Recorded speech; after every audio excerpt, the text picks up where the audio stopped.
Hi dear friends and subscribers, welcome to the Cricket Happening Show today.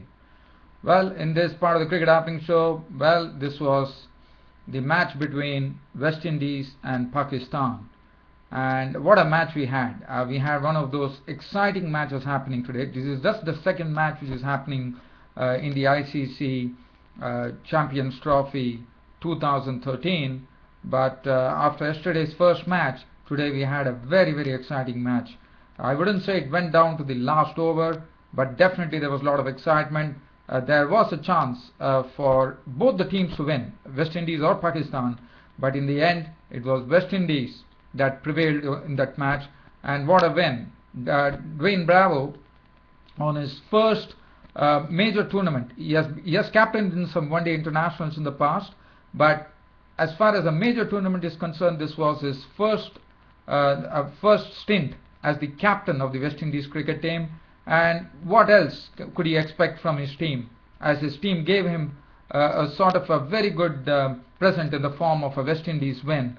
And West Indies went on to win the match against Pakistan, but it was a very close match, and in the end West Indies prevailed by 2 wickets. Now, one thing I would like to tell here before I start off is I was a bit surprised that Darren Sammy, an all-rounder who contributes in all the departments of the game, and he has been the captain of the West Indies team, and this is the only first time that Dwayne Bravo has become the captain. So I wouldn't really understand, and I was also a bit surprised that Darren Sammy didn't even find a place in the team.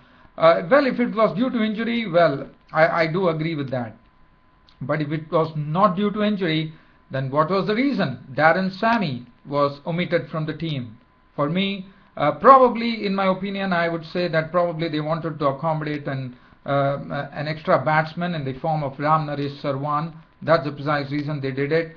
But I would rather say that Darren Sammy can't be kept away from the team, because he is an all-rounder. He will contribute in all the departments of the game.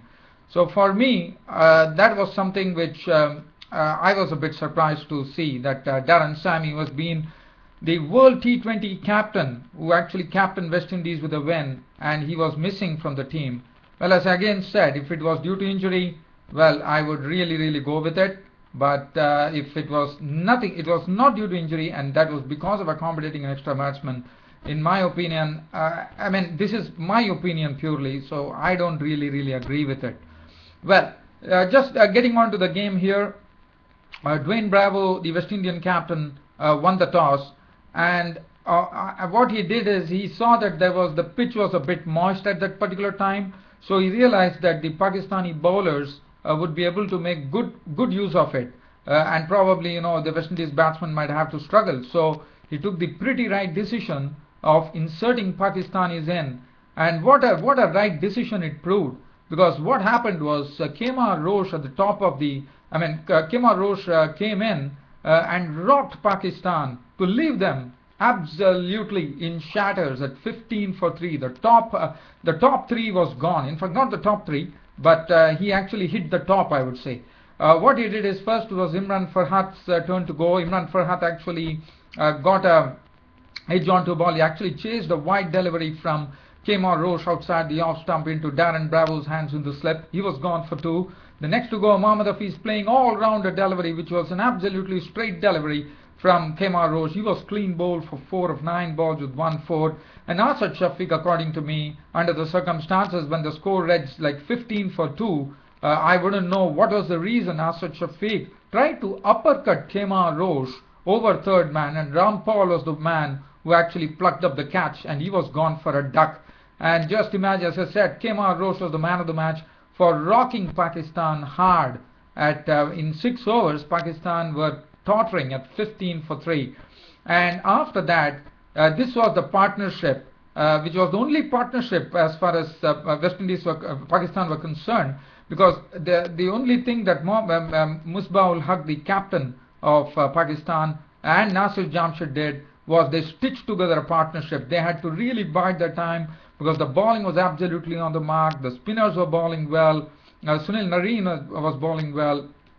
And it was a matter of just staying at the crease, biding the time. And that's what precisely Pakistan did. They had to do it. If you look at it from 6th over, it was Nasir Jamshid and the captain Misbah ul Haq adding an invaluable.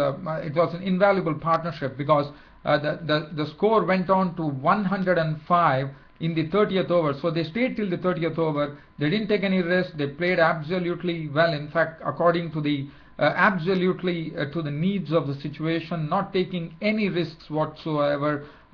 Just trying to get the singles, keep the scoreboard moving. But again, as I said, Kemar Roach was absolutely on fire. He had actually bowled 4 maiden overs, so you could just imagine what type of bowling Pakistan were facing there. And it was very essential. And well, I would say that Misbah ul Haq and Nasir Jamshid really stitched together a partnership of 90 runs. In probably they were there for 24 overs, and all the good work was done by them. There was one good six which was hit by Misbah ul Haq, really surprised Kieron Pollard by suddenly suddenly opening up and hitting him smack down the ground for a six. So everything was going well. Nasir Jamshid finally reached his 50, and Pakistan were really consolidating at that stage. It was looking good. It was looking like Pakistan, they were, with Nasir Jamshid and Misbah ul Haq at the crease. And at 30th over, one would have imagined that if they would have played in the batting power play, Pakistan could have mustered more runs. But what happened was something absolutely, as I said, Pakistan have this air of unpredictability, as I have already mentioned in my preview, and that's what precisely happened. It was a rush of blood. Nasir Jamshid reaching his 50. What was the reason for going for a real hoik against Narine?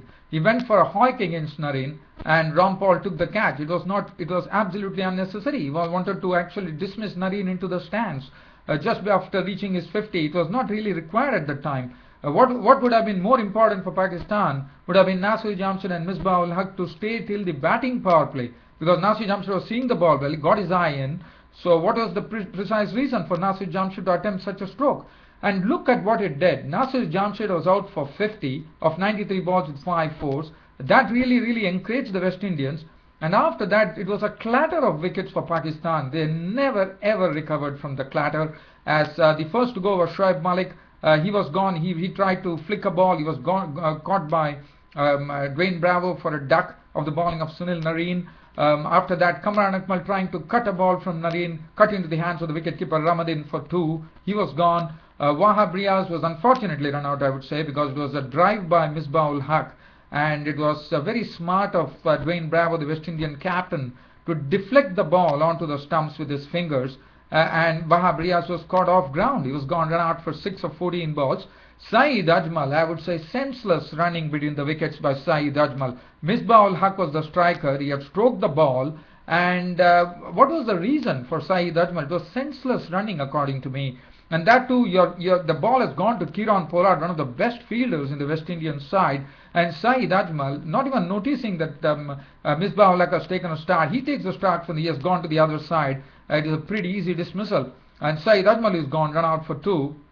And after that, Junaid Khan is dismissed for a duck. And then it left Misbah ul Haq, who was on 67 when Nasir Jamshid was out. And it left Misbah ul Haq stranded. In fact, he had to really, he was not taking the singles. He was trying to shield Mohammad Irfan. Mohammad Irfan tried his best to give him some support, but you can't expect much from a number 11 batsman, as he was cleaned up by Rampal for 2, and which left Mohammad Irfan really gutted at Misbah ul Haq after really striking the ball hard for some boundaries and sixes.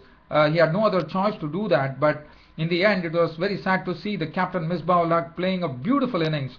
An unbeaten 96 of 127 balls with 5 fours and 3 sixes, and not getting to his century. Pretty sad. He really truly deserved a century, Misbah ul Haq.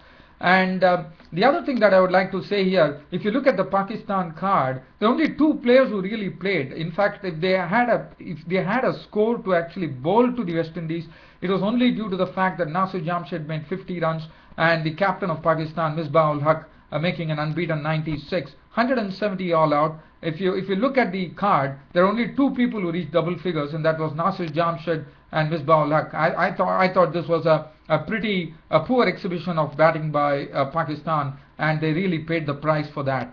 As far as the bowling was concerned, kemar who rocked them hard in the initial stages. 10 overs, 4 minutes, 28 runs and 3 wickets, absolutely on the money.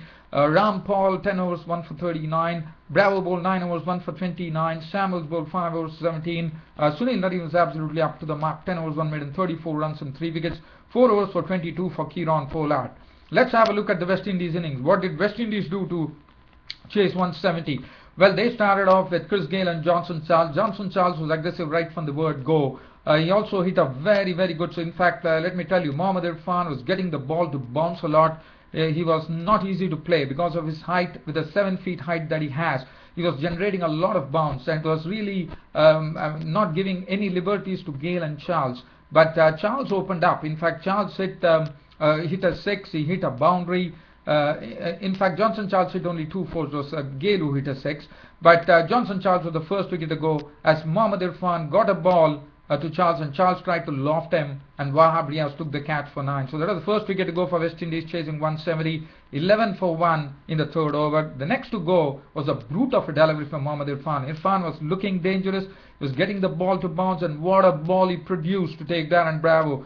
It's an unplayable delivery. Darren Bravo was trying to drag himself from the ball at the last minute, but the bounce was so good and there was a lot of pace too. And Darren Bravo had actually had a glove. He tried to actually withdraw the bat, but by the time he did, the ball was so pacey that it hit the glove and went into Kamran Akmal's hands, and he was out for a duck. It was a big blow for West Indies at the time, at 15 for 2. And then Gayle was pretty sedate. He was pretty quiet. He was not taking any risk. And as you know, Gayle is a different player. Gayle, as long as he remains at the crease, that is always a danger for the opposition, and that's what Gayle was doing. Gayle had a good partner in Marlon Samuels, and they started building up a very good partnership, which was going well. They just tried to see off Junaid Khan and Mohammad Irfan, and after that, Chris Gayle opened up. He hit one very good 6 of the bowling of Irfan, and everything was going well. But at the score of 78, Chris Gayle was gone. Saeed Ajmal was introduced into the attack, and Saeed Ajmal actually fooled Gayle as Gayle tried to hoik him, and he was clean bowled for 39 of 47 balls with 4 fours and 1 6. After that, Marlon Samuels was there. He contributed 30 useful runs of 57 balls with 3 fours as Marlon Samuels was beaten in the flight by Mohammad Hafiz, and he was left stranded outside the crease. Kamran Akmal whipped off the bails. Samuels was walking for 30. That was before that Sarwan left for 1. Sarwan, after being in and out of the West Indies team, coming here, he was gone. He got a very good delivery. Wahab Riaz was bowling the short balls very well, and that's what he precisely used to see the back of Ramnesh Sarwan. It was a good short ball which was produced by Wahab Riaz, and Ramnesh Sarwan was left fending. It was a good ball. It had lots of bounce, lots of carry, and Sarwan, the only thing that he could do is he actually had to take his bat almost to his neck height and fend at the ball, and the ball Kamran Akmal pounced the catch.